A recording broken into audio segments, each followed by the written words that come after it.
ഇത് ഫുഡ് കഴിക്കാൻ പോകുന്നുണ്ടോ? വർക്ക് ചെയ്യുന്ന കമ്പനിയിലെ ചപ്പാത്തി ചൂടാക്കിയിട്ടുണ്ട്. പിന്നെ ആംപ്ലേറ്റ് ഉണ്ട്.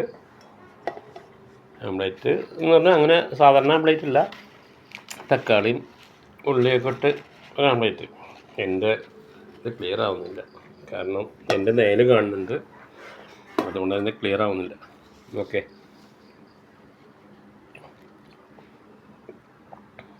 ഓംപ്ലേറ്റ് ആണ്, പക്ഷേ തക്കാളി ഉള്ളി ഉണ്ട് ഒന്നിച്ച്. എന്താ പറയുക, സാധാരണ ആംപ്ലേറ്റ് തക്കാളി ഒന്നും ഇടാറില്ലല്ലോ, അപ്പോൾ കുറച്ച് ഗ്രേവി വേണം, അതുകൊണ്ട്. പിന്നെ അതേപോലെ മാങ്ങ അച്ചാറുണ്ട്, ആ സൈഡിൽ കിടക്കുന്നില്ലേ. ഫുഡ് കഴിച്ചുകൊണ്ടിരിക്കുന്നു. ഓക്കെ, നാളെ ലീവാണ്. വർക്ക് ചെയ്യുന്ന കമ്പനിയിലെ ചപ്പാത്തിയാണ്. ഭാര്യ ഭക്ഷണം ഇട്ടാ. ഓക്കെ, എത്ര വേണമെങ്കിൽ കഴിക്കാം, ഒന്നും കുഴപ്പമില്ല. എനിക്ക് 3 മതി. പിന്നെ എൻ്റെ കൂടെ ഇത് മാങ്ങച്ചാറാണ്.